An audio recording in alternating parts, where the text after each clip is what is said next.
Welcome to the first rendition of this new series called Career ExpLAWration, emphasis on the law there.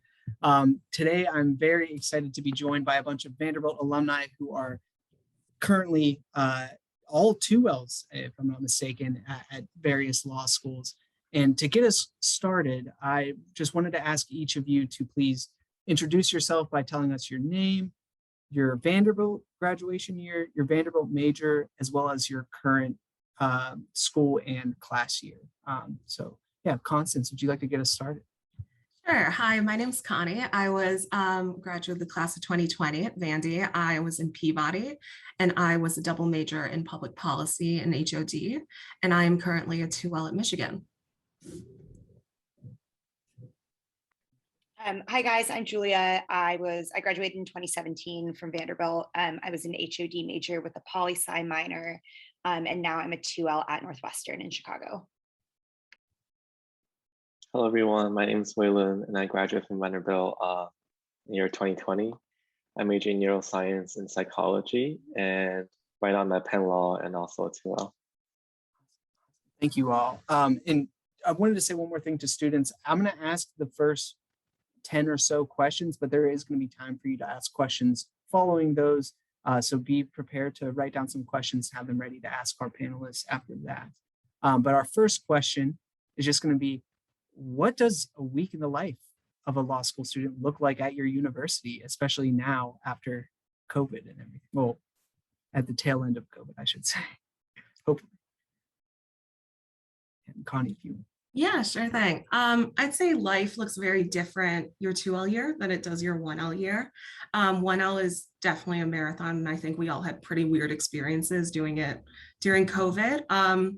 But I will just say you hear a lot of horror stories about 1L, and I don't think it's like that bad. It's 100% doable, and Vandy is definitely preparing you guys, even if you don't really realize it. You like definitely do have to work hard, but you don't need to give up your social life or hobbies or sleep schedule, anything like that. I think during 1L, my weekdays were probably taken up by classes and readings, probably from like 8 or 9 to like 6 to 7. But I always like ate dinner with friends, watched TV. And so it's not like the insane experience I think some people hype it up to be.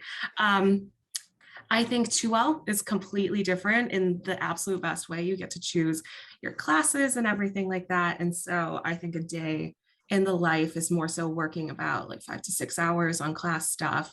And you also get so much more efficient about your work. And so I think there's been a lot more time for like, you know, taking trips, tailgating, stuff like that. Yeah, I definitely second a lot of what you said, Connie, first of all, about 1L not being as much work as I think people like to hype it up to be. It is a lot of work and it's difficult, but it's really doable. Like I was still able to get a good night's sleep and like run most days and feel like I was able to connect with my family. And I think if you prioritize those things that keep you sane, it's really fine. And I always felt like I had a pretty good balance. One thing that's different about 1L and 2L and 3L also is how most schools do it is 1L, you take all your classes with the same people and you usually don't choose those classes. So that was kind of disorienting, you know, compared to undergrad, where especially by your junior, senior year, you're really in control of your schedule. You're changing things, you know, choosing like when you want to be in class, which classes you want to take. 1L, you're sort of just like, this is what you're doing. But to a certain extent, that's kind of nice because it takes some of the choice factor out of it. But then once you get to be an upperclassman, you can, once you know, maybe you're a morning person and you want to get your classes done with earlier in the mornings, you can study in the afternoons. Or I have some friends that want all their classes to be Monday, Tuesday, Wednesday, so then Thursday, Friday, they can really get their homework done. I'm the opposite. I like having a balance, sort of have class every day, kind of treating it like a job too. I like to go to the school from usually like 9 to 6-ish, get all my work done. And then when I'm home afterwards, I'm done. So people all have different ways of working. I think a lot of that is just understanding when you're at your best, when you're most focused. But like Connie said, I think Vanderbilt prepares you really well for that. And just thinking through those things about, you know, when do I like to study? How am I most efficient? That can be really useful. But yeah, I mean, it's really not, exam period is stressful, but it doesn't have to be crazy if you don't make it. You know, people like to hype it up, but I really think that it's possible to have a balance and feel sane and not feel like it's taking over your entire life. Yeah, I totally agree with what Julia and Connie just said. And it's interesting that Julia mentioned like treating it like a job and try to finish your work at school. It's pretty practical advice because law school textbooks are really heavy, and usually they have lockers for you to put the textbooks at school. So, I carry it back and forth every day because I don't trust myself to kind of remember everything I read the next day or 2 days later. But I usually stay at the law school when I have classes. So that will be this semester I have 5 classes, and usually I think for 1Ls you have either 4 or 5 per semester. So it really depends on your schedule, but I'll spend maybe like half a day at school and then do some work at the library. And afterwards I just go home and maybe do some more work after dinner. But usually I don't want to save a lot of work until very late because I'm usually a morning person. So I think 1L year, as Julia said, you do work with your sections and you don't get to choose what classes you take. That can be a good factor because Vanderbilt's like class registration system traumatized me a little bit, and it's really hard to get into some of the classes. But on the other hand, like you don't really get to choose which professors you're working with, and I'll touch on that a little bit later. But I think that's a really important factor as well. Well, I'm sure that's very reaffirming for everyone to hear just how manageable it is after the horror stories you do hear about law school, and really appreciate that practical advice that can help you with both your study schedule and limit your back pain. I think that's a good piece I never heard before, so I appreciate that. So next question, what would you say is your favorite part about law school and your least favorite part about law school? All right, so I'll go first. Are we speaking specifically about our schools? Gotcha. All right, so I'd say I absolutely love Michigan's culture. I think Michigan is pretty infamous as like the fun school, or at least tries to brand itself as such. And they do it well. I mean, like the people are friendly, the work is manageable, and it's atmospherically, at least, basically 3 more years of undergrad, which I really wanted and have really enjoyed. I knew I wanted to have like a pretty good time in law school, and that's come true. I would say my least favorite thing is kind of when that like quote unquote Michigan difference acts as a double-edged sword. I think that specifically in my experience, it's on you to seek out professional and career advice at law school. I think a lot of times it's sort of assumed that students will be fine and do well. And so it's like the help is there when you need it. Our Career Center is great, but I think it definitely is more so on students to seek out advice and resources. Yeah, I think my favorite part of Northwestern has, and this sounds pretty cliche, but honestly, just been the other students and the professors. Even when we were online, our professors made such a concerted effort to get to know all of the students. I had none of those kind of scary professors that are just there to intimidate you. Like everyone was so welcoming and really wanted to make sure that they were like taking care of us. It was really sweet, honestly.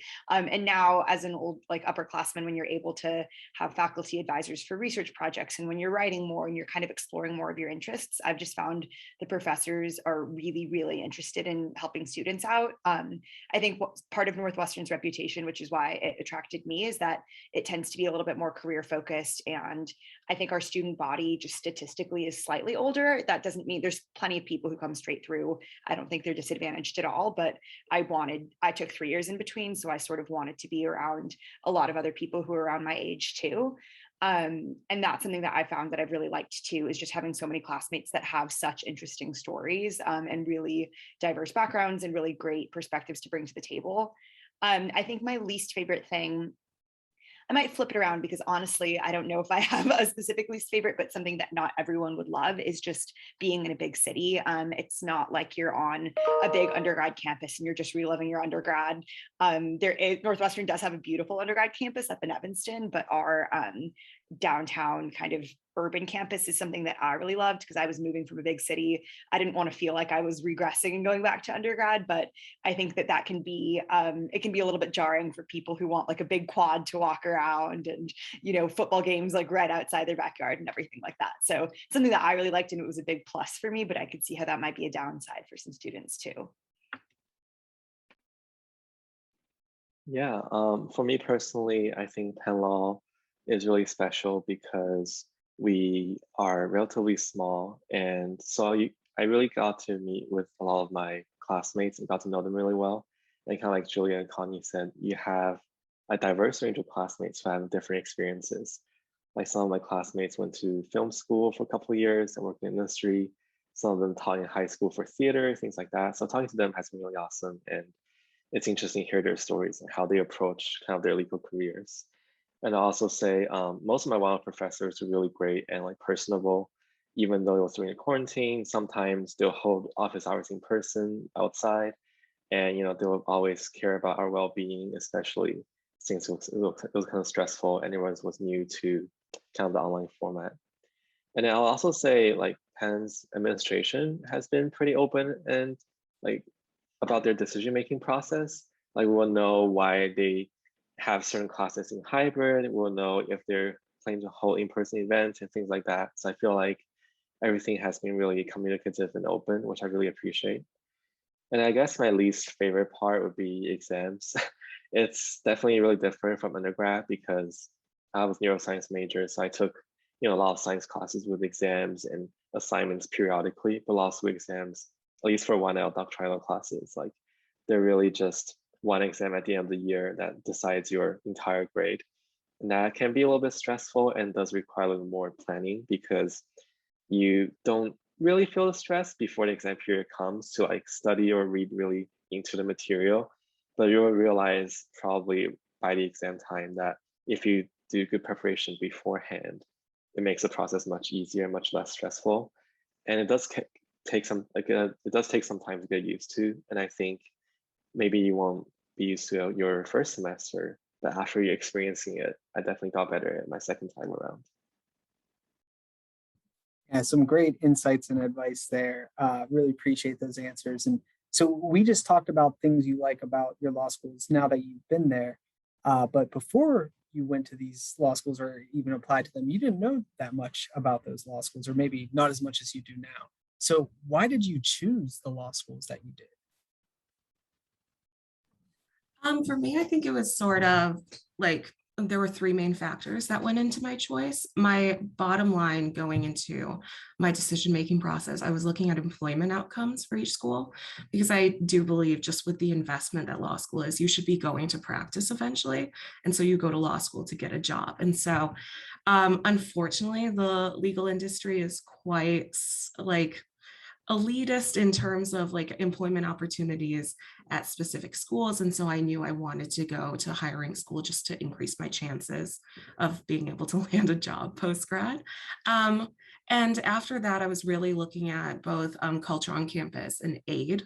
Michigan has had an incredible aid program that's still very much helping me be here and helping a lot of students. And I knew that I wanted a really welcoming culture. For me, it was those three things. I was definitely also really focused on employment outcomes. I think just practically speaking too, I mean, I was coming from a career that I really enjoyed. I was doing well, I was making money, and I knew it was more like a career pivot for me. So it didn't make sense to, stop having an income and take on all of this debt if I didn't at least feel like I was being set up for enough success. Obviously, there's a lot of personal, you have to work hard and be able to make it help. But I wanted a kind of school that I didn't necessarily need to be the number one student and know that I could still land like a big law job if I wanted to and if I worked hard at it. And Northwestern has really great big law outcomes, as do Penn and Michigan too. Public interest also, but I just knew I specifically was interested in corporate law outcomes. So that was something that was helpful for me. Also, I did want to be ideally in a big city, like I mentioned. And then just to sound like a broken record too, financial aid was really huge. Northwestern has an early decision program where if you think that's your top choice, you get an early decision. There's a really generous scholarship that's associated with that. So it sort of checked all of my boxes, and I figured I might as well shoot my shot and see if I could get the early decision scholarship. And that ended up working out. And I know a lot of other students that had a similar thought process too. Yeah, so for me, I'm going to give full disclosure, Penn Law was my only offer, but if I had other offers, I probably would still choose Penn Law because coming in as someone with a neuroscience major, I wanted to go to law school where obviously you want a good legal education, but I also wanted some interdisciplinary exposure and different opportunities to still kind of keep in touch with my science background. And Penn Law is great at that because it works really closely with all the other graduate schools at Penn. And there are a lot of certificate programs, dual degrees that you can choose from. And then it's also really nice because other school students can also take law classes. So I'll also meet students who are psychiatrists, who were doing some kind of neurology program. And that was just really interesting and kind of diversify the voice inside the classroom. And then obviously employment, I think both Connie and Julia talked about, is a really big factor. At the end of the day, law school is a professional school and you want to get a job out of it. And I think Penn Law has really good employment numbers, so does Michigan Northwestern, but these are probably the factors I looked to when I chose my school. Definitely, yeah, all good ones. And just to summarize for the listeners, it sounded like employment outcomes, the culture, financial aid, as well as exposure to other disciplines there. And this is a great segue into my next question. So I was just curious, do you think there are any other criteria that we didn't cover with those four that students should be paying attention to assess possible law schools? Is there anything else that you think they should be looking into? I think if you are in the position where you're looking for additional factors to differentiate between your choices, something I would definitely look into are like the course offerings that each law school has. I came in knowing that I knew it and that I really wanted to do a clinic. And so I think there are really disparate clinic offerings at a lot of law schools. And so definitely check out to make sure that like the law school you're going to actually has a clinic in the area you want to engage with. I know like Michigan, something that was really compelling for me was that there's a clinic guarantee. So basically you're guaranteed a spot in a clinic sometime in your 2L or 3L years. But that's about all I can think of off the top of my head.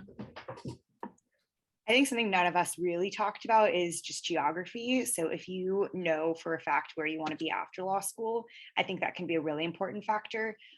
There's some markets that schools that aren't necessarily as highly ranked nationally can place really, really well in certain markets. So if you know you want to be in that market and you're able to get a good scholarship to a school that might not technically be like a T14 law school, but has great employment outcomes in that city, that's something to be really mindful of too. So I think the kind of technical thing that people like to say a lot of times is that more high ranked schools might have broader national offerings, but that doesn't mean that you couldn't have stellar outcomes at a more regional school too.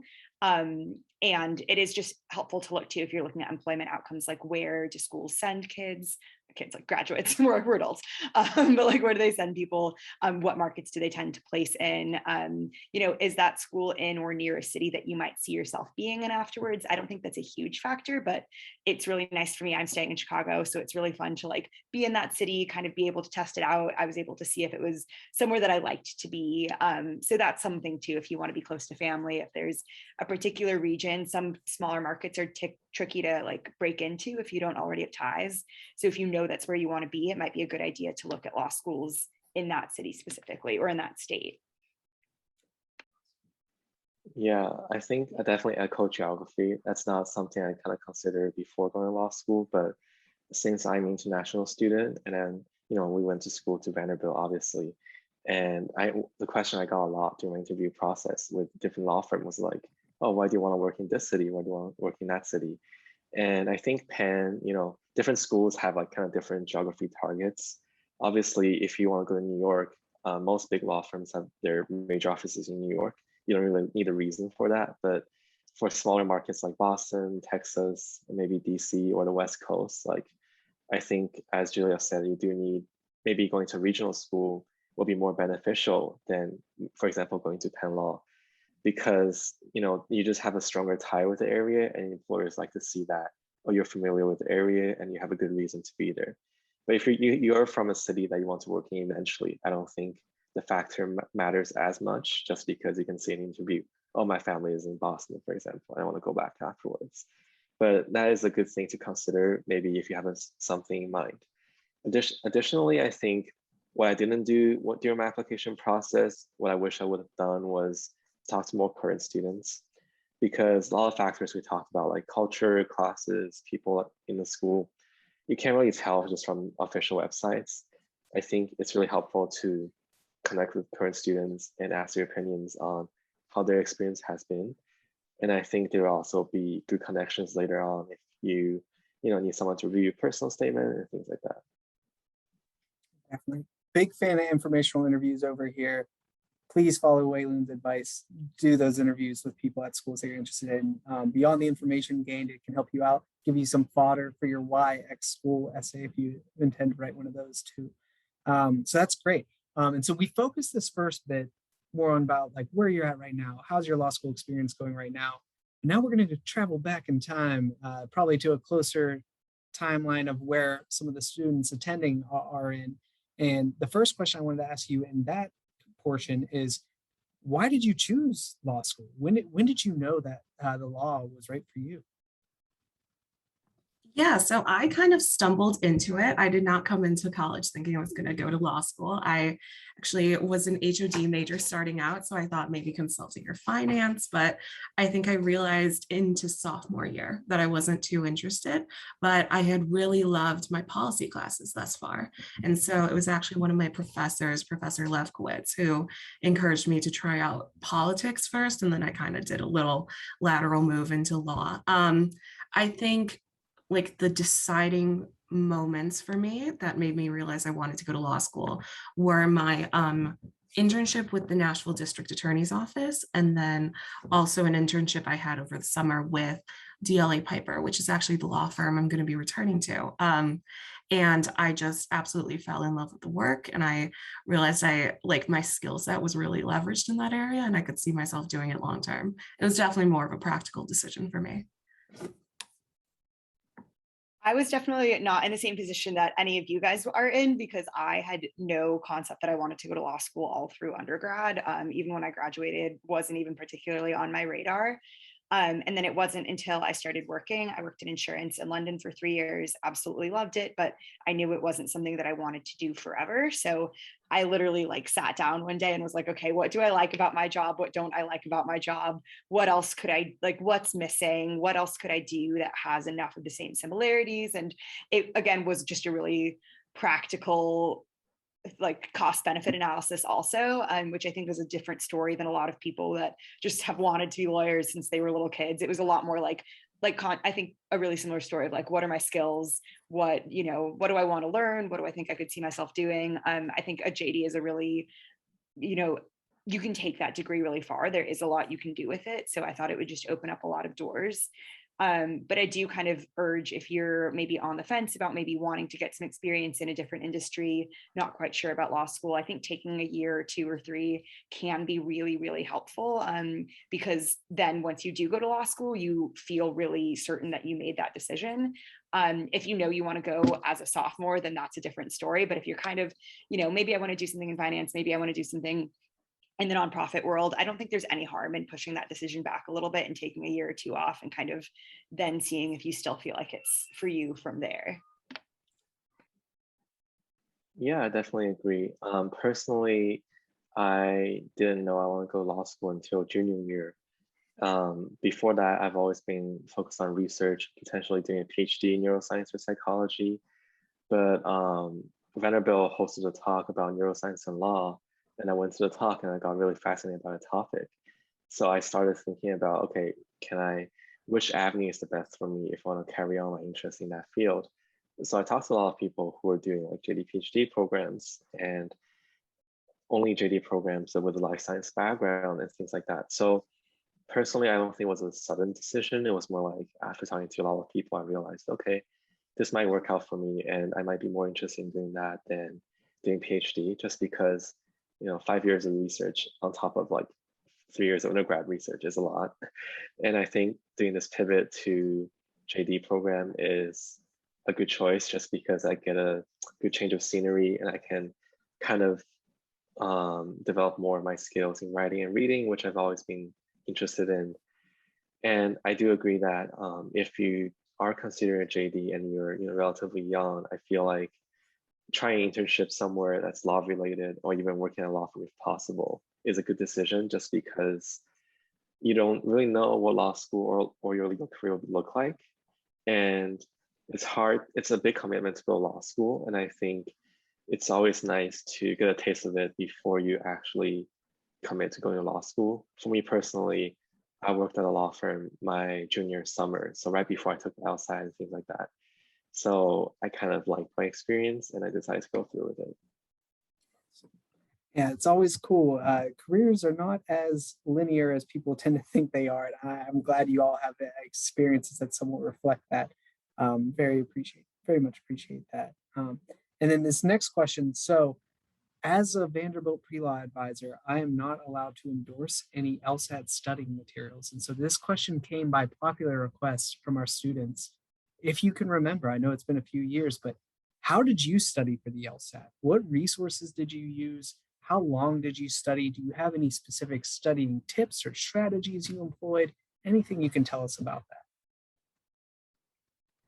Yeah, so I don't remember the exact timeline of my LSAT studying. I think I started somewhere around like late junior year, just because I did go straight through. Um, I remembered that I started out with I think it's called like the LSAT trainer or something. It's one of those like basic books that walks you through like how each question works, because the LSAT is definitely a learnable test. And so it just walked you through building blocks and fundamentals. And I thought that was really helpful. And I think I did a pretty short timeline, because after I finished that book, I just drilled practice exams. And I found that to be like by far the most helpful thing. Sitting down, setting a timer, holding yourself to it, and trying to recreate the process as much as possible is going to be the most helpful, or at least it was the most helpful thing for me. And I really liked this one website. I think it's Seven Sage, and I used it. You can like track your progress, and I found that really helpful because they help you like narrow in on what problems you have problems with. I took the LSAT in like 2017, 2018. So this is really trying to take me back in time a little bit. That is one thing I will say, you know, if you are all, I mean, you're clearly all in school now, even if you think you might take a few years in between, I would really recommend taking the LSAT while you're still a student, because the student mindset is so different than the work mindset. I was lucky in that I was working abroad and I had to move home for like a month and a half in between visas. So, and I wasn't like legally allowed to work. So I had that time to study.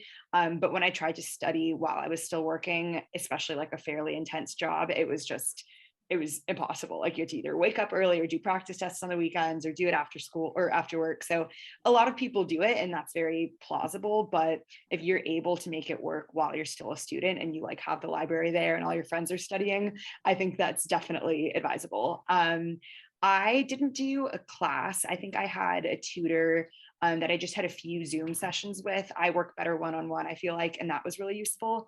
But I didn't start tutoring until after I'd already studied for a while, taken some practice tests, and then kind of felt like I was at a little bit of a plateau point where I'd done a lot of what I could on my own. And I just needed a couple like Skype sessions with someone to give me some pointers and other ways of thinking about things.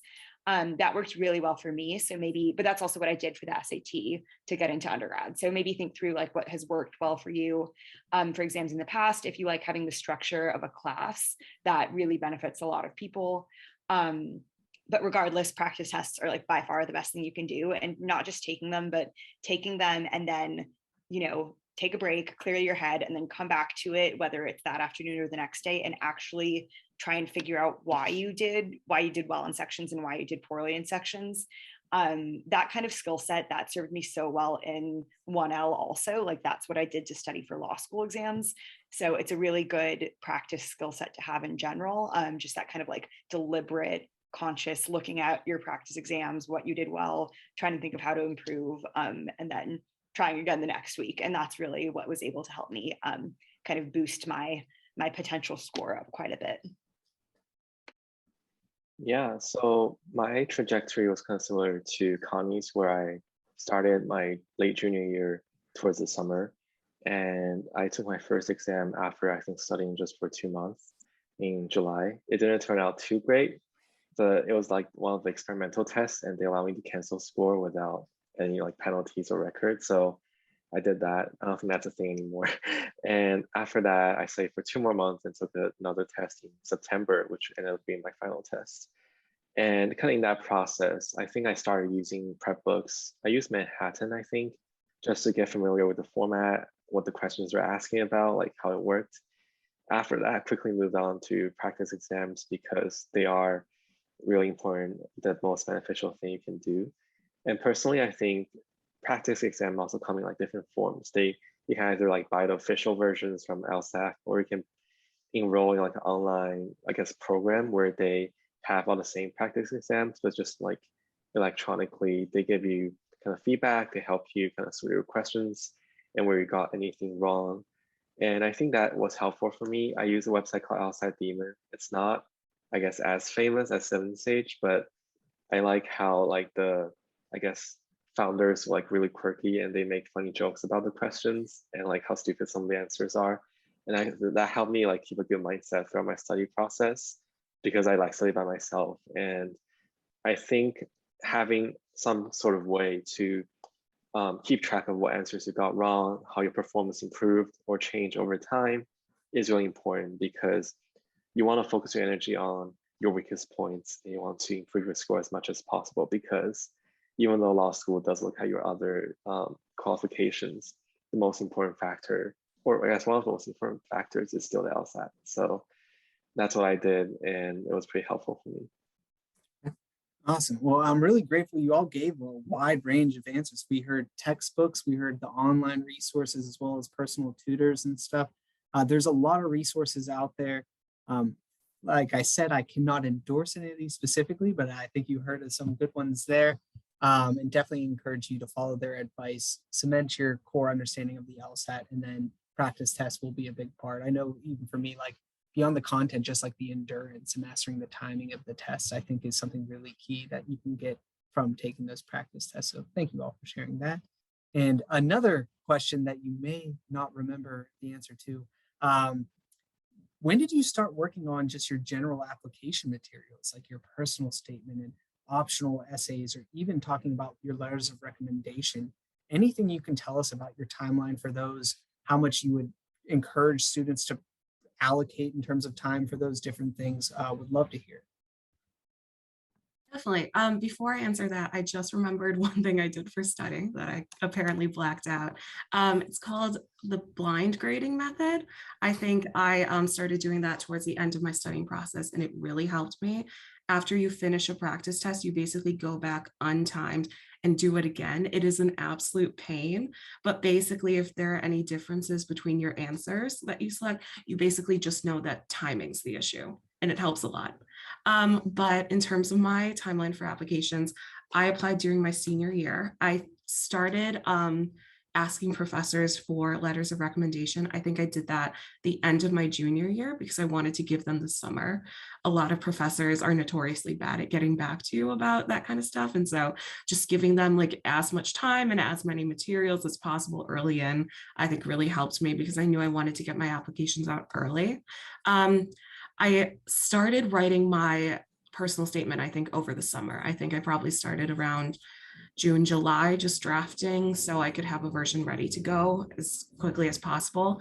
And I think I ended up sending my applications out in October. There's a real advantage to applying early. I think if you go and look at like percentages of acceptance rates from each school, it's pretty like consistent across the board that applying early presents a huge advantage. Yeah, absolutely second, applying early. Like the statistics, because it's on a rolling basis, are huge. I knew, so for me personally, I didn't have an incredible undergrad GPA, so I was sort of stronger in the LSAT world. And what a lot of kind of data that I read said is, especially if you're like a splitter like that, the sooner you apply, the better, because then they don't really, law schools want to have high numbers for both the LSAT and your GPA. So as it gets later in the cycle, there might have been a lot of students that were on that boat and they want to kind of even it out more and have some higher GPAs. So I was like, I know I need to get it in early. And I think that ended up really like playing to my advantage. Because I had the luxury of time. Like I didn't know if I was going to take 3 years out, 4 years out. Didn't really make that big of a difference to me. I took the LSAT September 2018, only ended up having to take it once, which was really great. And then I started working on my applications kind of spring, summer, that like 2019, especially because I was working full-time, working pretty long hours. I knew I wanted to give myself a lot of time. So I wasn't scrambling. I asked professors, I think that like maybe May, June-ish, and then worked on the rest of my applications sort of intermittently over the summer. That September was like really crunch time of just kind of perfecting everything, feeling like I was at a good place. And then got my applications in October of 2019. But I feel like you could also have taken the LSAT that same, like that was just because I wanted to give myself some time. It would have been fine had I taken the LSAT that same year too, but it was just nice to spread it out a little bit so it wasn't quite as stressful. Yeah, so I started a little bit late. I think I kind of regret that. I think I probably would have gotten more offers if I started earlier, but my general timeline was, I think I started thinking about personal statements after I took my first LSAT, so like after like mid-July or something like that. So I worked on that for a while, maybe produced a draft, and then got my July LSAT score back. I realized, okay, I need to work harder on LSAT. So I focused on that again. So after my September LSAT, I was like, okay, now I can focus on my application again. So I asked for recommendations definitely early on in September, probably even August, just because you do want to give your professors more time. I still ended up having one professor like turning in the recommendation letter in super late, which kind of affected my application, but I'm not going to blame her because I asked her kind of late.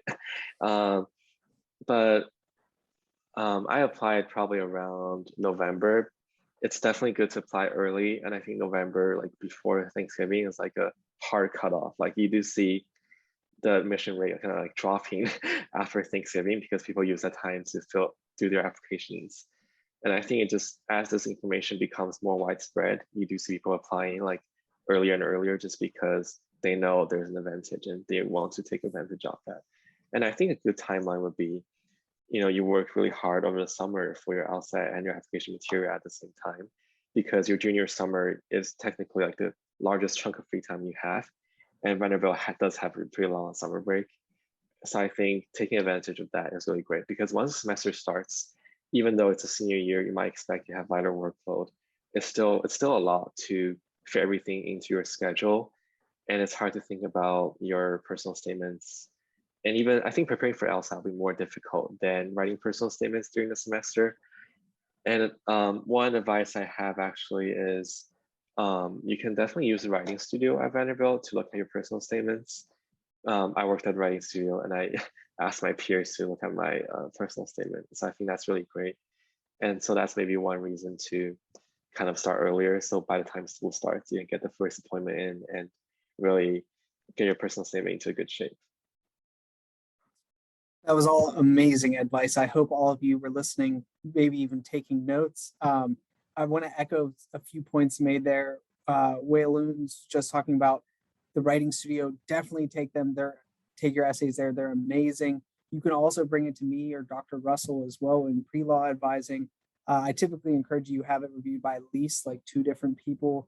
Writing subjective. People are going to pick up different things. We all have different tendencies with those things. And so definitely writing studio coming to us, at least those 2, get your essays reviewed there. And also notice how everyone's talking about appreciating asking their recommenders earlier than later. We're in late October now, and I have meeting with a few students who are still waiting on some letters of recommendation. And so definitely want to be in a strong of a spot there. So you're just ready to submit when the time comes. And it was funny, Connie, you mentioned the blind review. Definitely something I think that, like, when I first saw it was like, oh, this is way too much. Like it takes so much time and everything. And then Wei Lun, I got my first test did not go as well either. It scored 7 points below my average and was like, okay, pull out all the stops. I did the blind review method that Connie mentioned, which is a pretty intensive one, and was lucky to get a better score the next time around. And so, yeah, big advocate of that as well. Then we got just one more question before we turn it over to student questions. And that one is, we've talked about a lot of things today. What advice would you give a law school student? What else have we missed? Is there any advice that you wish you would have been given when you began the law school admissions process, or any last thoughts? I'd love to hear. Yeah, my advice for the admissions and application process is definitely don't tell yourself no. I think it's really easy to be critical of your materials and your application, but like, don't be the one to shut the door on yourself, throw your hat in the ring. I think my GPA was probably below what Michigan's median was looking for. And it was definitely for a lot of the schools that I applied and then got into. And so just don't like advocate for yourself on that front. I think once you are past the application process and going into law school, that summer beforehand, I think there's a real tendency to want to do something, to feel like you're preparing in some way and to feel nerves going in. I would say just relax and enjoy that summer. There's really nothing you can do before law school happens to substantively prepare for law school. And that's honestly like a really big advantage, I think. Sometimes, especially for first gen students, like I personally have no lawyers in my family, you can get really in your head about like, oh my God, I'm going to be with these other students who have so much experience with the industry. The good thing about law school is it absolutely evens the field. No one has any idea how to do it, and you're all figuring it out together. So just, give yourself a break, take some time, and enjoy the summer. I like second every single thing you said. The advice I was told for the summer beforehand is to aggressively relax. And like, I could not agree with that more. I think also one thing that I would just tell everyone is to have a really clear idea of why you're applying to law school. If you're, whether that's for the application process or once things start to get kind of stressful with 1L, or when you're deciding between different schools, I think if you know in your head, this is what you're doing, this is why you want to do it, that helps your decision-making process a lot. It helps you stay motivated. If you don't have a clear answer for that, maybe do some soul searching, reconsider things a little bit. But if you're able to articulate that in your application materials to your like interviewers or recommenders, you're able to think about why you're applying, and that helps you make your decision of what school to attend. I think that's really useful. And then once you get to law school, when things start to get tricky or when you lose motivation, if you're able to return to that core idea of this is why I'm here, I think that just helps you stay really grounded. I also just cannot stress enough, like, don't count yourself out of anything. I think I used to think that law school itself wasn't even for me because I wasn't a great test taker. And then like, there's no reason why I thought I wasn't a great test taker. That was just something in my head. And then same thing, I was like, my GPA is too low for these schools, and still got into a lot of them. And then once you get to law school, you might think, oh, these great firms were never going to accept me. And then you get offers from them, or, these extracurricular things aren't going to accept me. And then you do. So I think just, don't be the one to reject yourself from any opportunities, like let them reject you. And don't tell yourself that a school isn't going to accept you, because that's on them to make, and you might be a great addition there. So a lot of just echoing what Connie said, but that's my 2 cents as well. Yeah, just building on top of that, I think definitely apply to as many schools as you can handle. And even if they reject you, don't take it personally. Like, schools are getting more and more selective, and as long as you have one offer that you want, that's enough. That's what I've been told during my interview process for law firms. Like, I interviewed with so many law firms that it was kind of crazy, but as long as you have one offer and you're happy with it, that's good enough. Don't push yourself too hard if, oh, I didn't get into the school I really wanted to go to. Like, other law schools are really good too, and you'll find world-class education in most top law schools, and you'll get really nice peers. One thing I kind of want to talk about and I didn't get covered was kind of related to why you want to go to law school. Like, if you really want to do public interest work, you don't want to go to law school where they don't focus on that too much. Like, you want to go to law school where your interest is, there are opportunities for you to explore that interest. Like, I'm on Reddit a lot, so I read people posting about their experience at different law schools, and I realize, a most important thing during application process I want to think about is, okay, so does my why law school kind of narrative match with what the school has to offer? Like, for me, if I want to say, oh, I want to have some interdisciplinary opportunities, and apply to a school that doesn't really have that kind of opportunities, it's not really nice for admission officers to see. They might not think you're a good fit, or they might not think you did good research. So doing that research is really important, I think, both for application process and for success in law school. Because if you do end up going to law school and it doesn't match your interest, then you'll just be kind of miserable there, because your peers are all talking about different things, and then there aren't that many resources to support you. So I think that's something that's important to identify early. Even if you're not sure you want to go into a specific area of law, or you want to go public interest versus big law, then I think going to law school with a good mix of these opportunities might be a good option. But I think, yeah, so do talk to law students about that, because usually they're really helpful, at least the ones I've met. They really like to share their knowledge about law school, and they really want to see you be successful. So talk to people, as many people as you can, to understand the process, to understand what each school is like. That's probably the best thing you can do. And then for the summer right before law school, personally, for me, it was a really hectic summer, but I think definitely take some time to relax, read some good books. If you do want to end up going into law firm, one important thing to look at, aside from your grades, is your personality. You want to be like an interesting person, so that you're not just someone who's like focused on studying and working. I mean, at the end of the day, they're looking for a holistic like individual instead of like a machine. So take a break, read some books, spend time with family and friends, because you might not be able to see them for a lot during law school. But yeah, you got this. All incredible advice shared there by all of you. Definitely want to emphasize some of those points, like the shoot your shot one. I can't tell you how many students I've met with that were below medians at a certain school, and we're like, should I even apply this one? I'm like, well, what's the hurt in trying if you really want to go? And I've seen students get admitted to these schools. I think people should always remember that 25th percentile, that means 25% of their class is below that number. I think we get really fixated on the median sometimes. So always remember that, shoot your shot.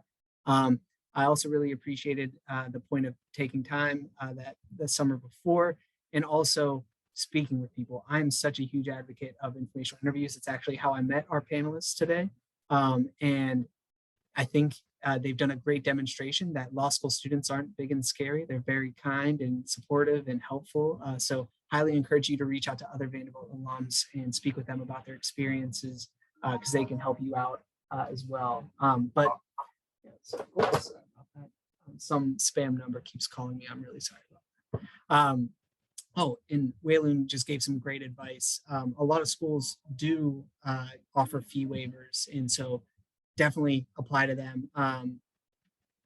And yeah, come meet with me and we'll talk about the different ways to get fee waivers sometime if you'd ever like to. But yeah, so we have just 9 minutes left. Students, if you have questions that you have for our panelists, I encourage you to take your screen off or show your face and ask it in person, or you can ask it in the chat and I can facilitate that way. Any take?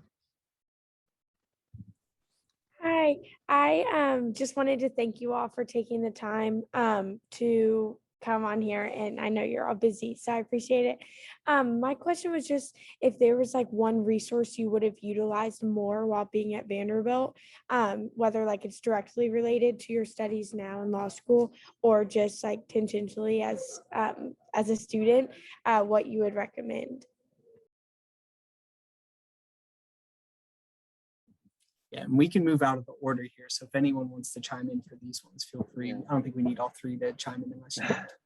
I can take this question. So what I did during Vanderbilt years was I actually went to like listen to a class offer at the law school. I'm not sure if that's like an option anymore due to COVID, but if you can listen to a law school class, you do get to feel the environment, the vibe, the people who are there, the professors who are there. And that was kind of helpful for me, just like another piece of information for me to consider before deciding whether or not I should apply to law school. And then I guess another resource would be just like the writing studio, as I kind of said before. Not only with your personal statement, I think with any like optional essays as well, they're a good resource. Yeah, so that's my answer.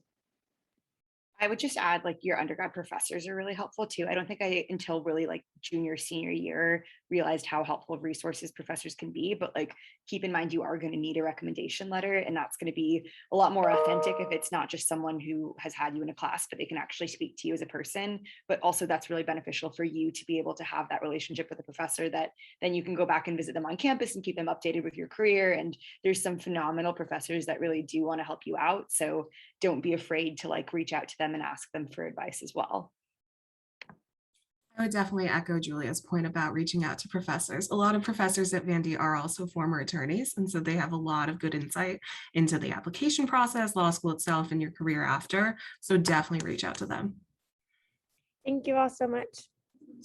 Yeah, and it's a great 1-2 punch of get more information about the legal field while also increasing the strength of your relationships with your professors. I think that's a great advice. And I might also add, meet with me, your pre-law advisor. I could help you out a whole bunch too. Yeah, great question, Cameron. Anyone else have any questions? Hi, I have a question, obviously. What did you look for in a professor whenever you were asking them for a recommendation letter?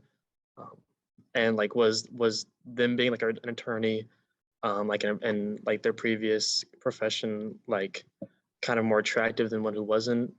And also like, I'm a first year, so like I'm wondering like how far back did you go in time, like when you had a professor? Like was time out of class unattractive in finding a professor to write your recommendation letter? I would go less on like their background and more on how well you think they can speak to you as a person. So for me, one of my professors had me for 2 different classes, and the other one supervised like a really major research project that I did. Especially because I was applying a few years out, I wanted professors that I knew would actually like remember who I was. But even if that means it's someone that you had your first year and you're applying as you're a junior or senior, I would go more on like who can speak to your abilities and less on what their specific background is. Yeah, I 100% echo this. Go off how much they can talk about you, not them or their bios at all. I got very lucky. One of the professors who I was very close with happened to be an attorney and really probably pushed me in the law school direction. But I would definitely encourage, I guess, seeking out professors early in to sort of talk about law school if you think you might be interested in developing like a mentorship relationship that way. But I wouldn't seek out people just based on their own backgrounds. Yeah, I definitely echo that. Like, I didn't have the luxury to know professors who had a legal background just because of my majors. And I asked but I think I really got good recommendation letters because I asked a professor who I worked with for, like over 3 classes, and she was on my advisor and she oversaw my research project. I also had a professor, she was actually a Japanese professor, and I took like 4 classes with her and I was really close to her. So I think it's really nice because you're thinking about this process early on. You have the time to kind of see which professors you like, and maybe you can take more classes with them or list them as your major advisor so that you can foster a deep relationship with them down the line and ask them to write a recommendation letter for you. I think that really makes strong recommendations, and their background doesn't matter too much, especially because I think law schools understand that people come from all different backgrounds and they appreciate people who can speak about your, I guess, more character and qualifications instead of their own background. Definitely. Yeah, just remember substance over signature. So I always like to say in regard to that. Yeah, all great advice there. And I think we have time for at least 1, maybe 2 more questions. Anyone else? Anything?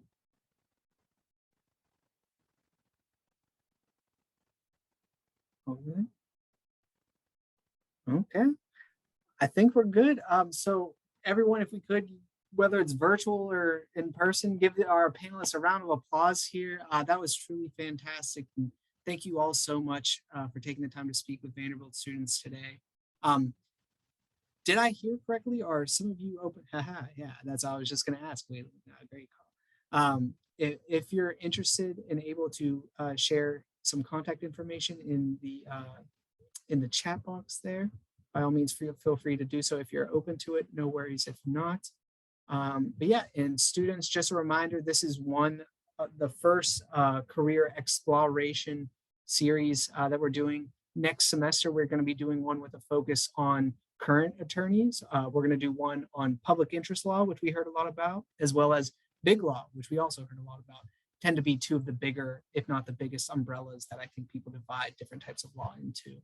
So encourage you to check those out on Doorways, and also schedule an appointment with me on Doorways if you're preparing your law school process.